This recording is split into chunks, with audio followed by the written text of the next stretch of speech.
If you remember. Yes sir, इससे पहले जो आपने सेशन लिया था उसमें मैंने ये अटेंड की थी हाँ, क्लास। बट अगेन रिपीट करने में हर्ज नहीं है अभी इंशाल्लाह। जी सर, बिल्कुल, कोई इशू ओके नहीं। बॉयज, सो हम स्टार्ट करेंगे। जो आज का हमारा मेन टॉपिक है वो कंजंक्शन से रिलेटेड है। और इसमें हम टाइप्स ऑफ सेंटेंसेस समझेंगे कि हमारा सिंपल सेंटेंस क्या होता है, कंपाउंड क्या होता है और कॉम्प्लेक्स क्या होता है। ये फ्रेज और क्लॉज जो है ये उन टाइप्स ऑफ सेंटेंसेस को समझने के लिए सिर्फ इसकी इंट्रोडक्शन में दूंगा। इसकी डिटेल में हम नहीं जाएंगे। डिटेल में इसका अलग सा कोई टॉपिक होगा, है ऑफ कोर्स, वो हम आगे जाके इंशाल्लाह फिर कवर करेंगे। सो इसकी आपने सिर्फ डेफिनेशन समझनी कि फ्रेज क्या होता है और क्लॉज क्या होता है। लेकिन हमारा मेन टॉपिक जो दैट इज द कंजंक्शंस। तो हम आते हैं अब मीनिंग ऑफ जंक्शन। इस वर्ड को आप देखें। जंक्शन को उर्दू में कहा जाता है कोई भी चौक वगैरह, लाइक जब जहाँ पे डिफरेंट रोड जो आपस में मिल रहे होते हैं, दैट इज योर जंक्शन। यानी चार साइड जो हैं उसके होते हैं और चार रोड्स एक जगह पे कनेक्ट हो रहे हो तो उसको जंक्शन कहा जाता है। तो a place where two things join, और अ प्लेस वेयर रोड्स और rail road lines come together, उसको जंक्शन कहा जाता है। तो इस जंक्शन से ये बना कंजंक्शन दा वेल क्यों ख्याल है। यार ये बच्चा जो है, सो सॉरी फॉर फहिम। फाइन, तो इसको कहा जाता है जंक्शन। अब इसमें फ्रेज और क्लॉज, फ्रेज कहा जाता है group of words which give partial meaning. ये जब हमारी मैम हमें पढ़ा रही होती थी, डॉक्टर ससी, एग्जैक्टली उनका भी एक बच्चा ऐसा था। लेकिन हमें अच्छा लग रहा होता था बिकॉज बच्चा ही था। तो आई होप को बुरा नहीं लगेगा। सो फ्रेज है a group of words which give partial meaning. ऐसे ग्रुप ऑफ वर्ड्स जो आपको पार्शियल मीन्स आधी मीनिंग आपको देता है, उसको कहा जाता है फ्रेज। फॉर इंस्टेंस आप देखिए, इन द कॉर्नर मैंने लिखा हुआ है। तो यहाँ पे इन द कॉर्नर, ये ग्रुप, ये वर्ड्स भी है और वर्ड्स का ग्रुप भी है इन द कॉर्नर। तो ये, लेकिन ये आपको आधी मीनिंग दे रहा है। अभी अगर आपसे मैं कहूँ कि ऑन योर राइट या और इन द कॉर्नर, तो आप क्या समझेंगे कि कॉर्नर में क्या? आपको पूरी मीनिंग जो है वो कन्वे आपको नहीं होगी। या फिर मैं ऑन द टेबल, यानी आपके फादर आपसे कहें कि मिस्टर एक्स वाई जी जो भी हैं, ऑन द टेबल। अब आप देखेंगे कि अबू जान टेबल पर क्या, so you are not clear. So इसको कहा जाता है फ्रेज। अब आपको अगर फ्रेज समझ आया तो जल्दी से इसको एक सेंटेंस, लाइक एक फ्रेजेस एक एक बना के मुझे भेजिए, शाबाश। फिर हम क्लॉज की तरफ जाएंगे।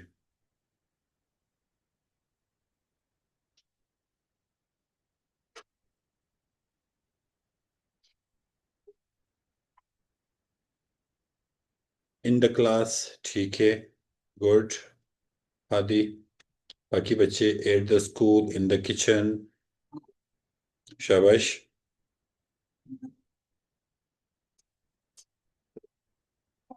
नहीं, आई एम हैप्पी, सलमान, इससे एक बात क्लियर हो जाती है।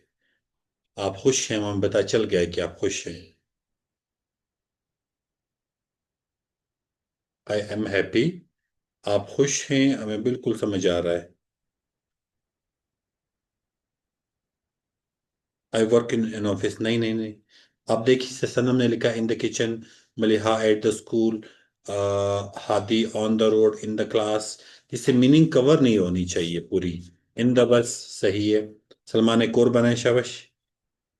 और जुबैर, आपका सेंटेंस कहाँ है? बिसाइड्स द रूम, हाँ ठीक है जुबैर, गुड। सनम ने बनाया, यस सनम ने बनाया। अमानुल्लाह, आपका सेंटेंस?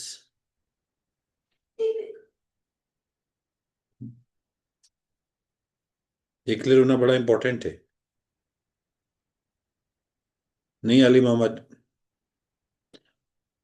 ये लंबा हो जाता है, इसमें कुछ और फ्रेजेस आप सिंपल सिंपल से बनाएं।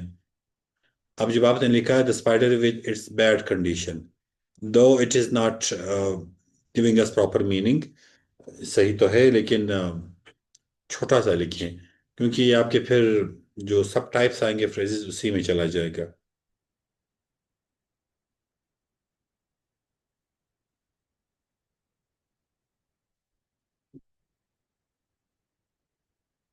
इन द लाइब्रेरी सही है सलमान। अली मोहम्मद आपके सेंटेंस का इंतजार कर रहा हूँ, शाबाश जल्दी एक और छोटा सा बनाए।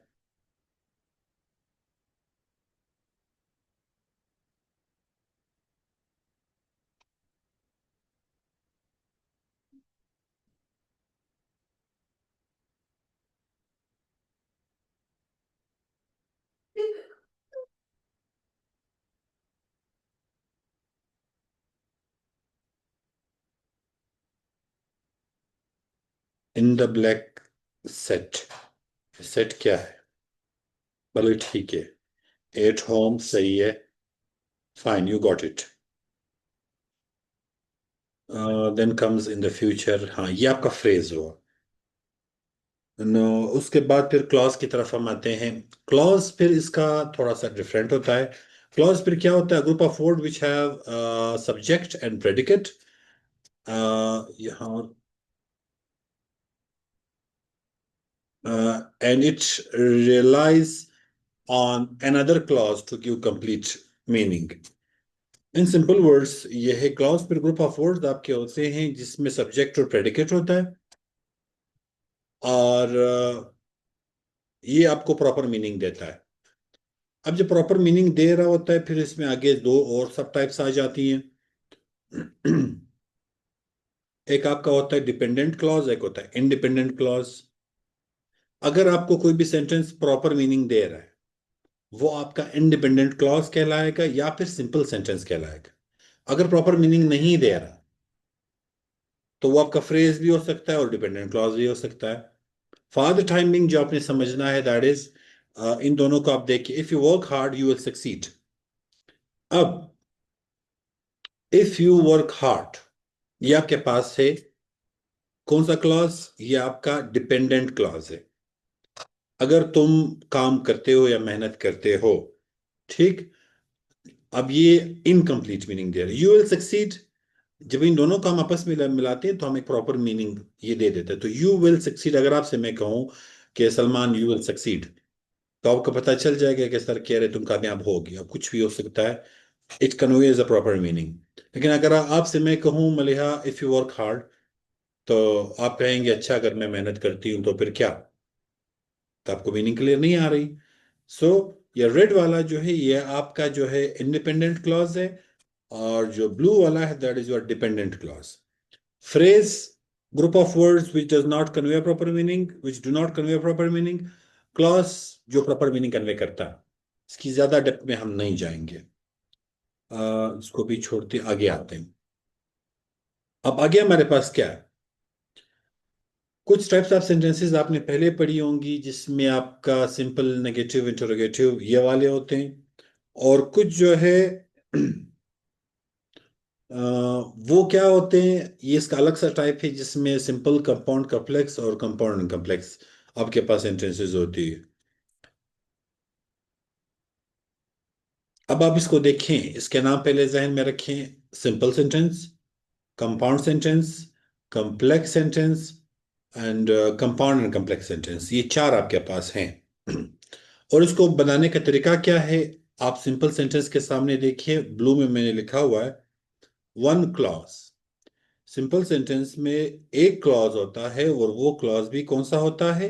वो इंडिपेंडेंट क्लॉज होता है, यानी उसको किसी और चीज की जरूरत नहीं होती।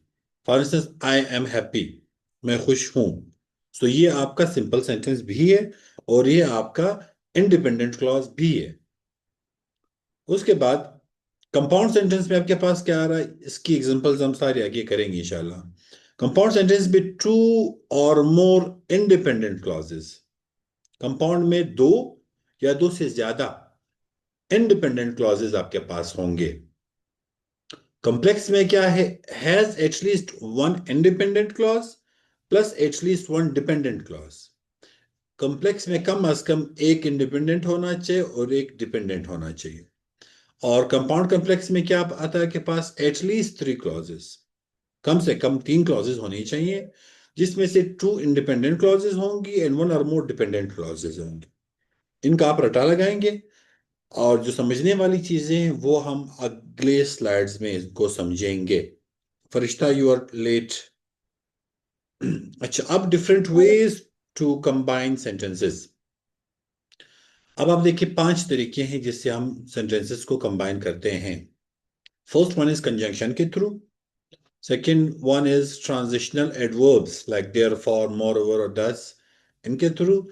थर्ड पे सेमीकोलन, फोर्थ पे कॉलन, फिफ्थ पे कॉमा. यानी इन 5 तरीकों से हम अपने सेंटेंसेस जो है वो कंबाइन कर सकते हैं. क्योंकि हमारा टॉपिक जो है वो कंजंक्शन है तो हम सिर्फ कंजंक्शन को ही पढ़ेंगे, बाकी चीजों को हम अभी टच नहीं करेंगे.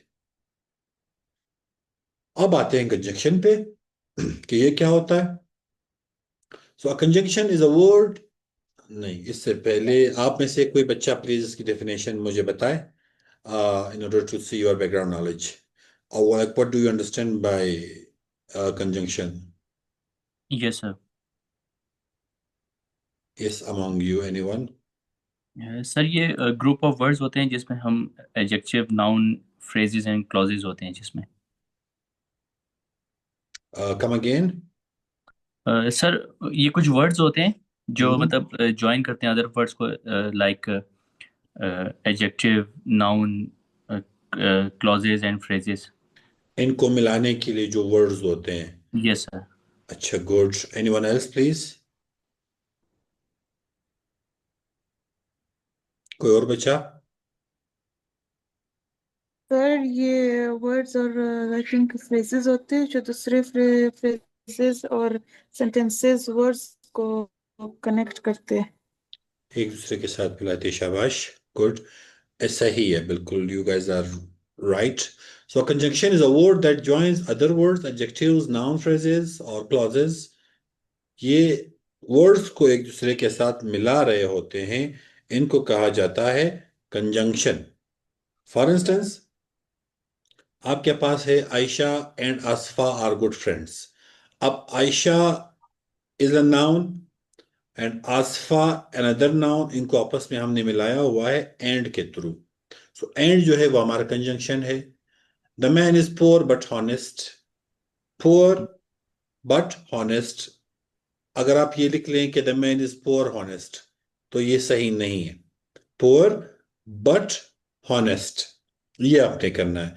And do the work as quickly as possible. Then comes he is a hard worker and he is a very brilliant boy. So and but is and ये हमारे क्या है, ये हमारे पास हमारे conjunctions हैं. And these are two basic. तो इसका तो आपको आइडिया है. अगर यहाँ तक कोई सवाल है तो आप पूछ सकते हैं, वरना हम आगे बढ़ते हैं इंशाल्लाह. सर यहाँ तक क्लियर है. हाँ, ये होना चाहिए क्योंकि ये इजी है. Yes. अच्छा, इसके फॉर्म्स देखते हैं.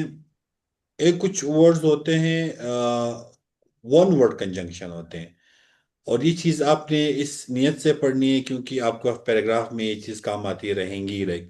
इनके बगैर गुजारा नहीं है. अली मोहम्मद, आप कुछ कहना चाह रहे हैं? सर ये बर्ड कंजंक्शन तो ये तो कंजंक्शन नहीं है, वो फिर बॉयज में जो आता है कोऑर्डिनेटिंग कंजंक्शन है सर. हाँ, तो तो है ना. यहाँ भी तो ये सर कभी कभी प्रिपोजिशन भी इस्तेमाल होता है. ऐसा क्या इस्तेमाल होता है? प्रिपोजिशन वो फिर किस तरह होता है? वो तो प्रीपोजिशन के लेक्चर में कल आप नहीं थे हमारे साथ, और आप और कोशिश करें कल की क्लास में हमारे साथ हो, क्योंकि ये प्रीपोजिशन में मैं वहां कराऊंगा. लेकिन फिलहाल हम इसको कंजंक्शन के पर्सपेक्टिव से देख रहे हैं. सही है. सही. उसमें मैं चला जाऊंगा, मेन टॉपिक हमारा रह जाएगा. सो बट जो है वो हमारा कोऑर्डिनेटिंग कंजंक्शन है, जो आगे स्लाइड में हम पढ़ रहे हैं इंशाल्लाह. सो एक है वन वर्ड कंजंक्शन, जिस तरह आपके पास बट एंड वाइल ये वर्ड्स हैं. दूसरे फिर कंपाउंड कंजंक्शन आते हैं, जिस तरह in order to provided that, on condition वगैरह वगैरह. It's not a big deal. तो ये इनके वो आते हैं. मेन जो आपका स्टार्ट होता है वो यहां से होता है जब आप टाइप्स ऑफ कंजंक्शंस की तरफ आते हैं. पहला हमारे पास है कोऑर्डिनेट कंजंक्शन. आपने इस कंजंक्शन का नाम भी याद रखना है, इसका नाम क्या है और कौन कौन से कंजंक्शन इस नाम के अंडर फॉल करते हैं, और इन कंजंक्शंस को यूज करते हुए हम किस टाइप के सेंटेंसेस बना सकते हैं, ये आपको पता होना चाहिए. तो कोऑर्डिनेट कंजंक्शंस में हमारे पास क्या है? Fan boys. आप देखिए इसको, FANBOYS. For and nor but और येट सो. ये छह जो हैं तकरीबन, छह सात, एक दो तीन चार पांच सात, ये सात जो कंजंक्शंस हैं इनको कहा जाता है कोऑर्डिनेट कंजंक्शंस। जब भी हम इनको कहीं भी यूज करते करते हैं एज अ कंजंक्शन, तो we will get a compound sentence. I repeat, जब भी आप इन कोऑर्डिनेट कंजंक्शंस को कहीं यूज करेंगे, you will get a compound sentence. मिसाल के तौर पर आप ये सेंटेंस यहां पे देखें, birds fly and fish swim. Birds fly and fish swim. अब आप इसी सेंटेंस को एंड यहां से हटा दें, बर्ड्स फ्लाई फिश स्विम, ये आपका सिंपल सेंटेंस है। आप birds fly and fish swim, ये आपका कंपाउंड सेंटेंस हुआ क्योंकि इसमें कोऑर्डिनेट कंजंक्शन यूज हुआ है। ठीक हो गया भाई? कोई कंफ्यूजन है तो प्लीज पूछें, नो सर, क्लियर है। बाकी बच्चों को भी। और ये जो इनके अलग अलग काम है, नार बट यट और यट की, सर इनके जो काम है ये थोड़ा अगर बता। ये हम अगले उस पे जा रहे हैं। फिलहाल ये जो पढ़ा है ये पूछें प्लीज। यहां तक अगर क्लियर, सो भी इसी के आगे एक दो स्लाइड्स और भी हैं।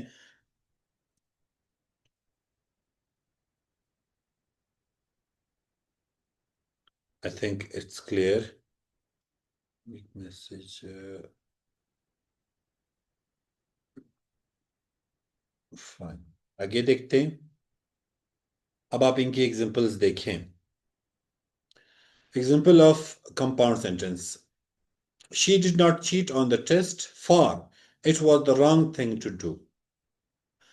अब इस फॉर को आप देखें, यही फॉर है। समटाइम्स ये एज अ कंजंक्शन यूज हो रहा होता है और sometimes as a conjunction use नहीं हो रहा होता। अब यहां पे देख के एज अ कंजंक्शन यूज हुआ। She did not cheat on the test for it was the wrong thing to do. इसने इन दोनों सेंटेंसेस को आपस में मिलाया हुआ है। अगर आपसे मैं कहूं कि this apple is for you,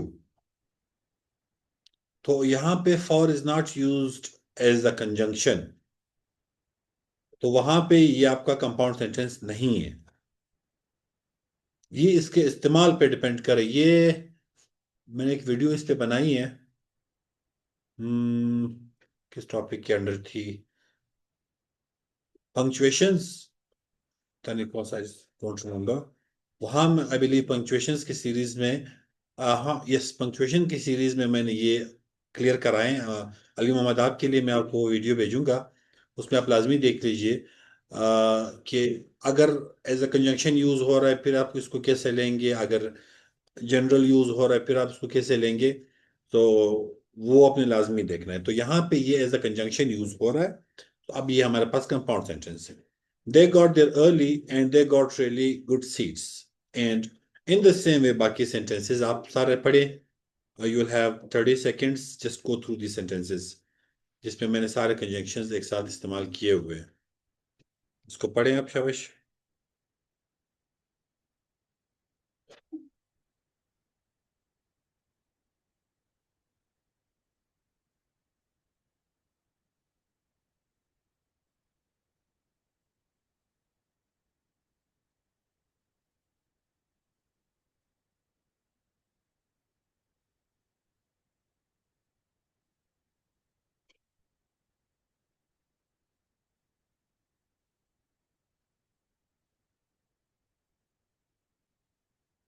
पढ़ लिए?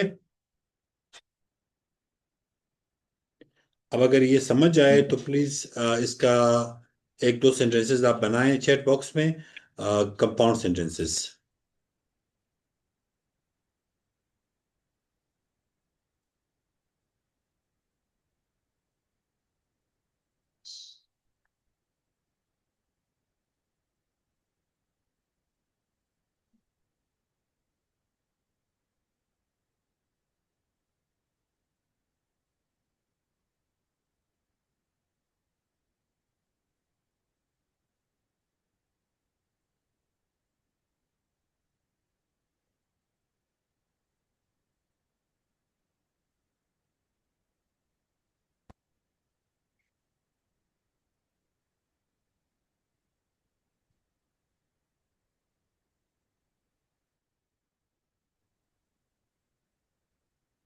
I studied hard, so I passed the exam. सही है. Okay, and then went to their home. सही. You want to eat pizza or burger in the lunch? इसमें मलिहा आखिर में क्वेश्चन मार्क लगाएं.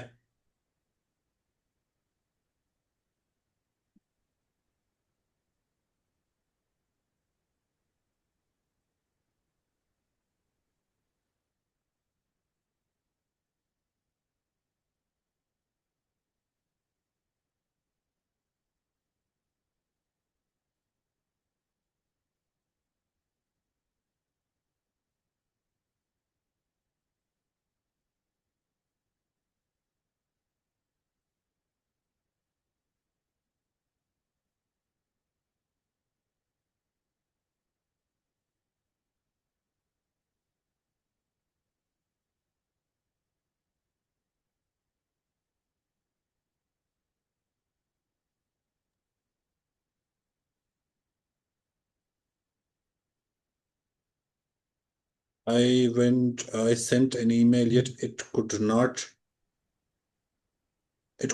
be delivered to the store, and I bought milk. सही है.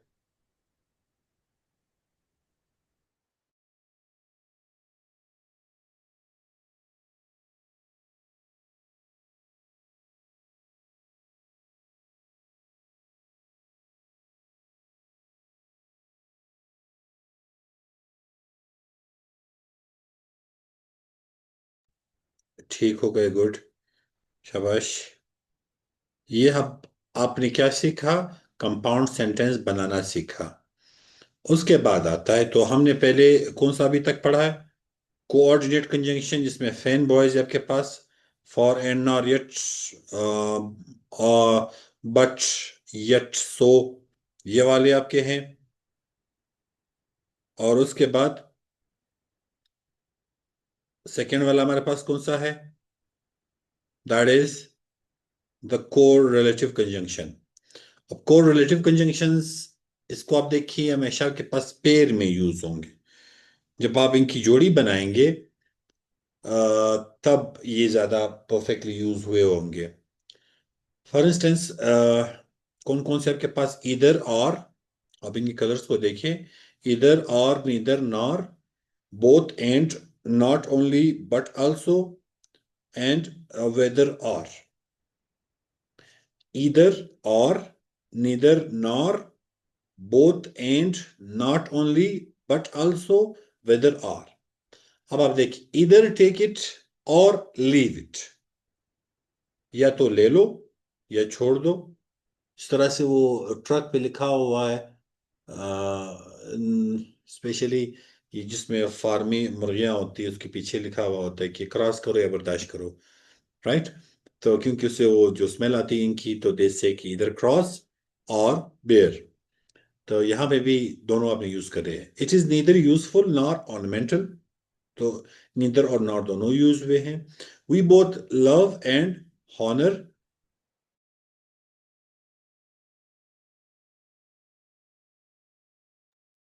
We both love and honor him, and he is not only rich but also generous. I shall go to Islamabad whether you join me or not. मैं तो जाऊंगा चाहे तुम मेरे साथ आओ या ना आओ. अब जिस तरह से types of coordinating conjunction and यार, तो टाइप्स अली मोहम्मद हमने इस पे अभी बात की ना. ये आपके फैन बॉयज में से आ रहा है. और जो इसकी यूजेस हैं, आप इनको बहुत ज़्यादा इन डेप्थ लेना चाह रहे हो, और मैं इनको सरसरी लेना चाह रहा हूँ. क्योंकि आई गो विद द डिमांड और the need and the society. ये जो इतनी इन डेप्थ अगर जाएंगे तो फिर चीज़ें कवर कैसे होंगी within span of 2 months. उस दिन आप नहीं थे शायद. We spoke about it. Let me read this message. आप जल्दी से इनका एक मैसेज बनाएं, सॉरी, सेंटेंस बनाएं प्लीज. इस तरह मान लाने बनाएं.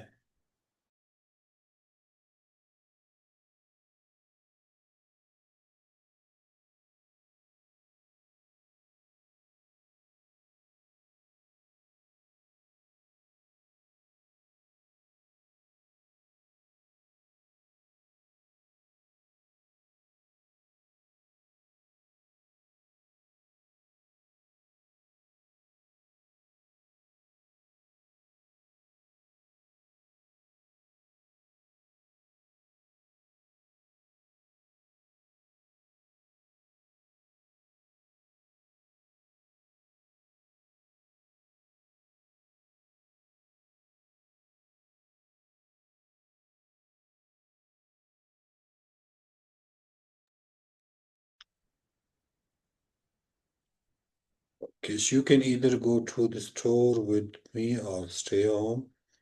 He is not rude, but also not rude. Hadi आप देखिए, not only, not के साथ only भी होगा. Not only rude, but also a cheater. Either she is Pakistani or Indian. सही है. और Maliha, he is not only smart but also hard worker. ठीक हो गया. You can either go to the store with me or stay home. ठीक है. Either you or I have been declared. Have been declared her statement. Ali Mohammad क्या लिखा है यार?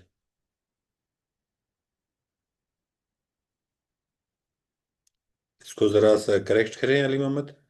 He was neither boy nor girl. ठीक है. I will either call you or email you.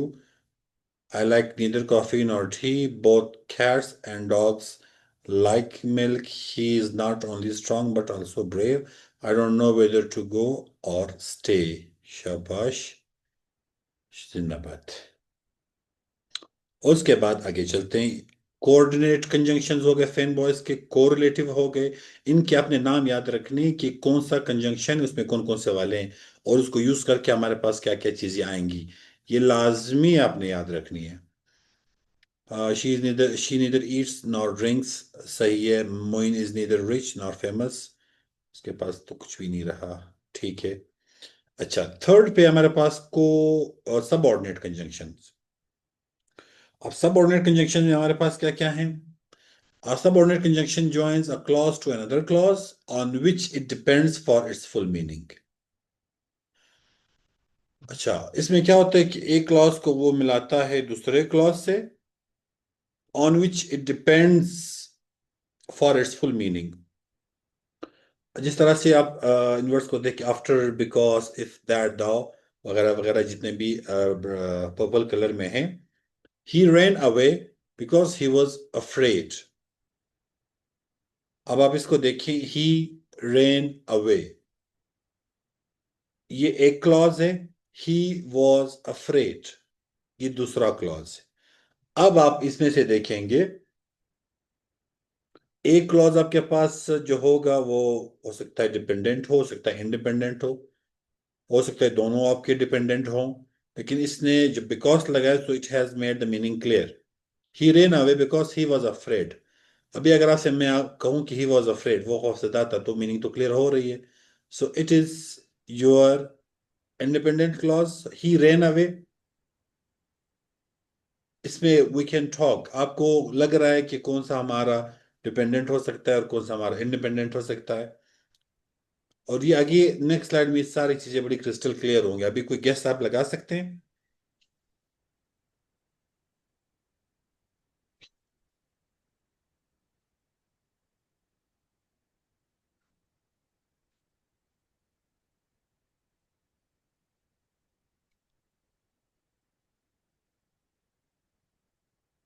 ಅಮಿಂಜನದ 19 numbers ಬುಕ್ಶಿಯುತ ನಾವು ಕಸಾನ್ ಇಟ್ಕಡಿದಿ double picture वाली मुगोरदा. अच्छा माँ, ओ डबल पिक्चर वाला मुगोरा.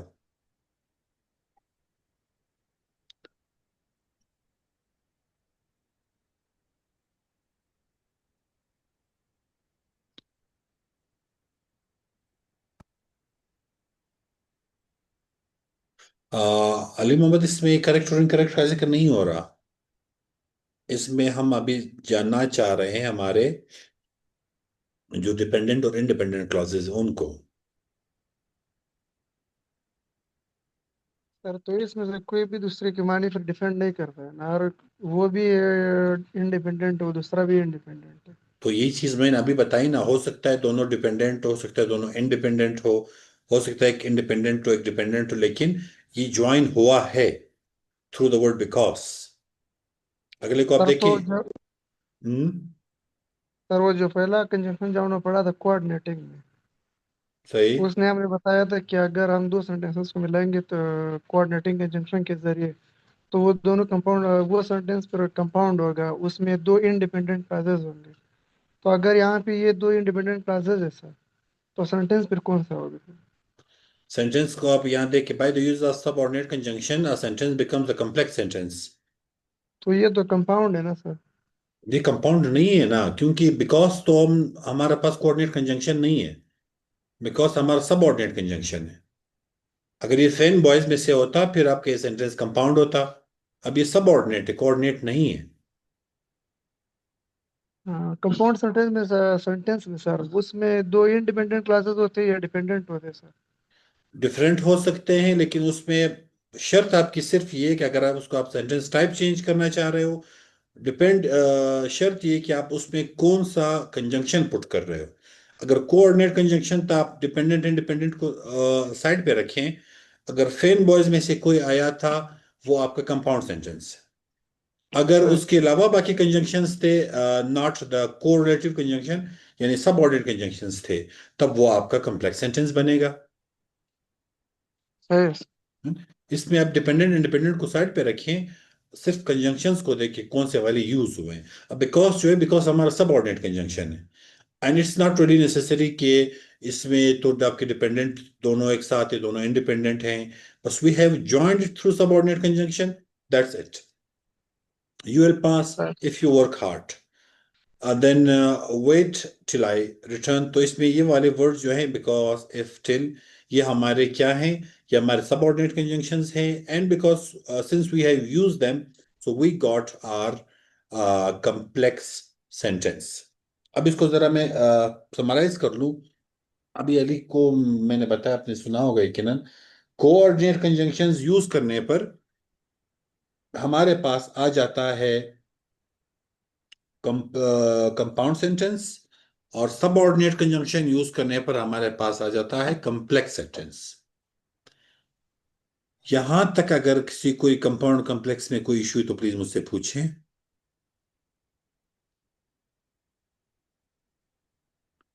या फिर मैं किसी एक आध बच्चे से पूछ लूं, वो मुझे बताए कि हम कॉम्प्लेक्स सेंटेंस, कंपाउंड सेंटेंस कैसे बना सकते हैं।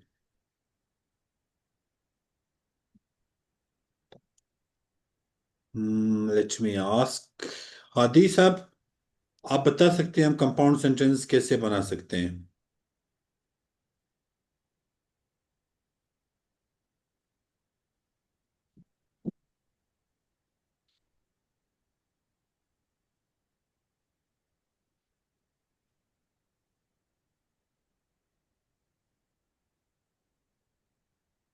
Hadi, are you there? Sanam बच्चे, आप बताएं।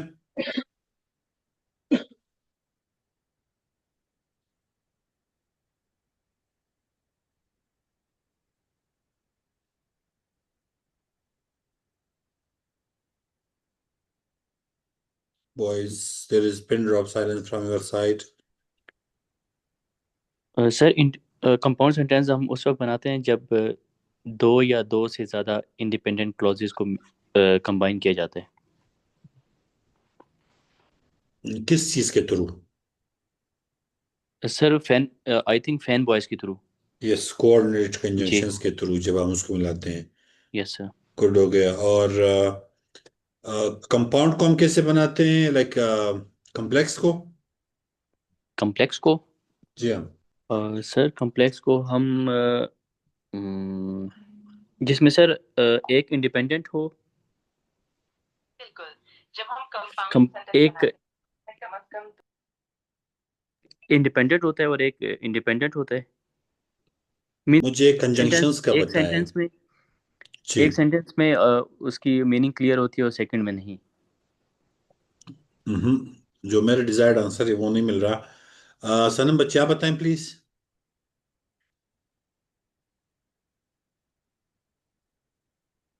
सर आई थिंक इसमें दो इंडिपेंडेंट और एक डिपेंडेंट क्लॉज होगा। और उसको हम किस सर चीज से कौन सी? ज्वाइन करते हैं? सर उसको हम इधर नॉर इस तरह से सर हम कर सकते और ये इधर नॉर जो, नहीं नहीं, ऐसा नहीं जो है। सर ये सबऑर्डिनेट जी। कंजंक्शन यूज से कनेक्ट बिकॉज जो इफ सेंटेंस वाइल होती है सर, इससे हम उनको उससे कंबाइन करते हैं। कॉम्प्लेक्स सेंटेंस बनते हैं। बस ये अभी जो फरिश्ता ने बताई, this was one liner answer and it was correct. आपने यही चीज सबऑर्डिनेट। आपने यही चीज सामने रखनी होती है। कि सिंपली जो भी आपसे कोई पूछे आपने बताना है कि जब हम कोऑर्डिनेट कंजंक्शन यूज करते हैं तो हम बना लेते हैं, हमारे पास जो सेंटेंस होता है वो कंपाउंड कंपाउंड सेंटेंस होता सेंटेंस, है। और जब हम सबऑर्डिनेट कंजंक्शन यूज करते हैं तो हमारे पास कॉम्प्लेक्स कॉम्प्लेक्स। सेंटेंस आता है।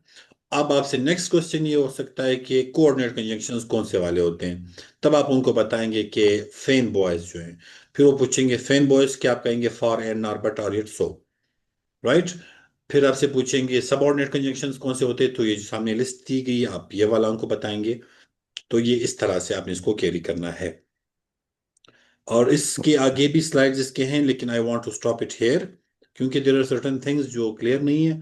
और जो हमारी नेक्स्ट क्लास है प्रेसे राइटिंग की, आप सब वहाँ लाजमी ज्वाइन करें। वो फर्स्ट लेक्चर है और बड़ा इंपॉर्टेंट होगा उसके हवाले से। तो मुझे ज़रा सब जो दूसरे ग्रुप के बच्चे हैं, कोई 20-25 हैं, उनकी लिस्ट में फाइनल कर रहा हूँ। Many of them are asking for this class, लेकिन ज़ाहिर है वो पॉसिबल नहीं था उस टाइम। तो उनको मैं फाइनलाइज कर रहा हूँ, जो जो बच्चे मेरे साथ हैं उनका ग्रुप वगैरह। तो ताकि हम ऑन टाइम क्लास स्टार्ट कर सके वो। Okay sir. तो यहाँ पे I stop the recording here and